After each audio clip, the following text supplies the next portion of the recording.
আসসালামু আলাইকুম ওয়া রাহমাতুল্লাহি ওয়া বারাকাতুহু। সম্মানিত দিনী ভাই ও বোনেরা, আপনাদেরকে কোরআন শিক্ষার এই অনন্য আয়োজনে স্বাগতম। তো আজকে যে ক্লাসটি নিয়ে এসেছি এটি হচ্ছে জের দিয়ে কিভাবে সাকিন বিশিষ্ট হরফ পড়তে হবে এই বিষয় নিয়ে আজকে আমরা আলোচনা করব। এর পূর্বে যে ক্লাসটি চলে গিয়েছে সেই ক্লাসটি ছিল জবর দিয়ে কিভাবে সাকিন বিশিষ্ট হরফ পড়তে হবে। তো আজকে আমাদের সামনে চলে এসেছে জের দিয়ে সাকিন বিশিষ্ট হরফ কিভাবে পড়তে হবে। তো চলুন কথা না বাড়িয়ে আজকের এই ক্লাসটি শুরু করা যাক। আউযু বিল্লাহি মিনাশ শাইতানির রাজীম।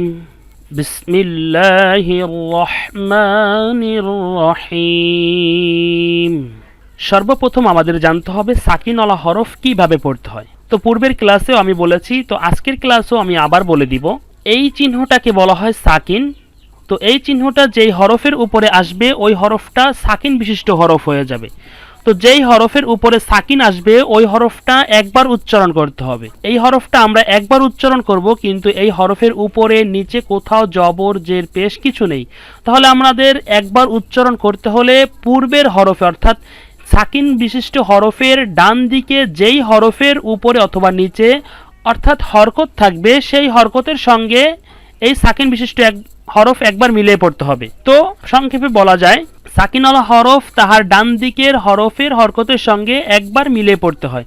যেমন হামজা নুনজের ইন, হামজা লামজের ইল, হামজা জিমজের ইজ, হামজা শিনজের ইশ, হামজা ওয়াওজের ইউ, হামজা ইয়াজের ই, বা সিনজের বিস, বা রজের বীর, বা ফাজের বিফ, বা হামজাজের বি, বা হামজাজের বি, বা ওয়াওজের বিউ, বা ইয়াজের বি, সিন লামজের সিল, সিন জিমজের সিজ, সিন তাজের সিত, সিন নুনজের সিন, সিন ওয়াওজের সিউ, সিন ইয়াজের সি, মিম সজ্জের মিস, মিম সাজের মিস, মিম নুনজের মিন, মিম লামজের মিল, মিম ওয়াওজের মিউ, মিম ইয়াজের মি,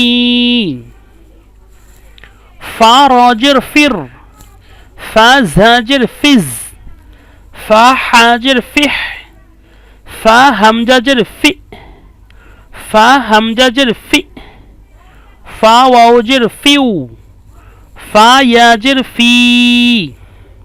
তো আপনারা দেখুন এখানে আমি হামজা ইয়াজের ই, বা ইয়াজের বি এখানে একটু লম্বা করে পড়েছি, কারণ হচ্ছে পূর্বের ক্লাসে বলা হয়েছিল যে মদের হরফ তিনটি, মদ অর্থ টেনে পড়া বা লম্বা করে পড়া।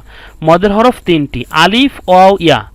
জবরের বাম পাশে যখন খালি আলিফ হবে তখন সেখানে এক আলিফ পরিমাণ টেনে পড়তে হবে, সেটা আমাদের পূর্বের ক্লাসে চলে গিয়েছে। এখন আমাদের এখানে এসেছে জের দিয়ে সাকিন বিশিষ্ট হরফ। আর নিয়ম হলো জেরের বাম পাশে যখন জজমালা ইয়া হবে তখন সেখানে এক আলিফ পরিমাণ টেনে পড়তে হবে। যেমনটা এখানে আমরা দেখতে পাচ্ছি, এখানে জের আছে তার বাম পাশে জজমালা ইয়া আছে, তদ্রূপ এখানেও বার নিচে জের আছে, পরবর্তী হরফ ইয়া সাকিন বিশিষ্ট অর্থাৎ এখানে এক আলিফ টেনে পড়তে হবে। এরকমের ভাবে যেখানে আপনারা দেখবেন যে জেরের বাম পাশে জজমালা ইয়া থাকবে সেখানেই এক আলিফ পরিমাণ টেনে পড়তে হবে। তো সম্মানিত দিনী ভাই ও বোনেরা, আজকের এই ক্লাসটি এ পর্যন্তই। পরবর্তী ক্লাস আসা পর্যন্ত সবাই ভালো থাকুন, সুস্থ থাকুন সেই কামনাই করি। আসসালামু আলাইকুম ওয়া রাহমাতুল্লাহি ওয়া বারাকাতুহু।